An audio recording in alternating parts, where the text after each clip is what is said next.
Today we will be learning a new scheduling algorithm, shortest job first. The concept behind this algorithm is that the job which is having the shortest value will be executed first, and then the next process which is having duration as compared to the first process more will be taken next. So here in this, what you can see the values of the burst time. So depending upon the values you can decide the rank.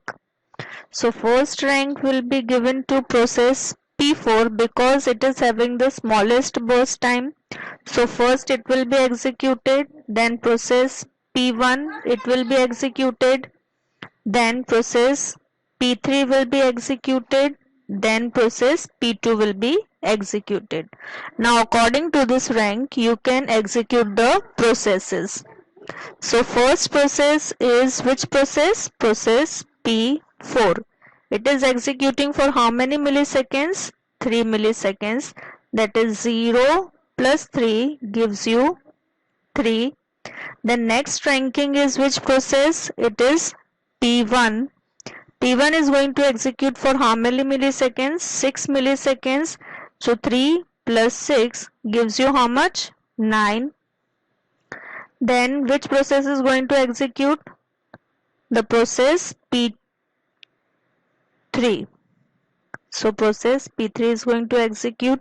It is going to execute for how many milliseconds? It is going to execute for 7 milliseconds.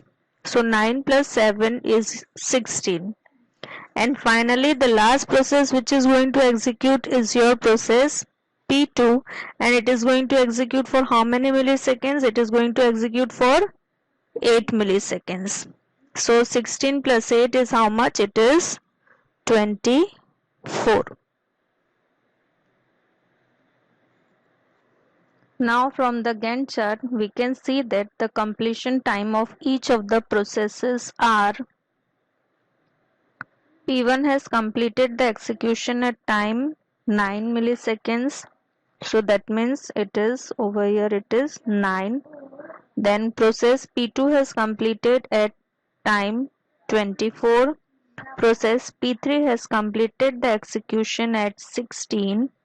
Process P4 has completed the execution at 3. Now turnaround time. Turnaround time can be calculated by completion time minus arrival time. Here no arrival time is mentioned, that means arrival time is 0. So whatever completion time is there, the same completion time will come over here. So that is turnaround time equivalent to your completion time. Now waiting time means what? Turnaround time minus burst time. That means what? 9 minus 6 is your 3. 24 minus 8 is your 16. Then 16 minus 7 is 9. And 3 minus 3 is 0. So this is your calculation of turnaround time and waiting time. Calculation of your average waiting time and average turnaround time. So average waiting time equals to how much? Sum of all the waiting time 3 plus 16 plus 9 plus 0. Sum of all this divided by how much? It is 4 processes. So it is total divided by number of processes. Here the value is what? It is going to be how much? 28 divided by how much? 4. That means average waiting time is 7. Now average turnaround time, that is sum of all the turnaround time divided by number of processes. So average turnaround time equals to how much? It is going to be equals to how much?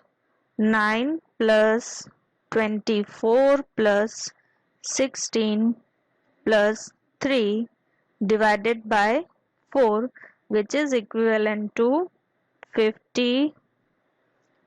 It will be T2 divided by 4, which is equals to 13. And throughput is how much? Throughput is nothing but it is the finishing time of all the processes, and here the finishing time is how much? Here the finishing time is how much? It is 24. So that means throughput will be how much? 24 divided by how much? 4. Okay, so it will be 6.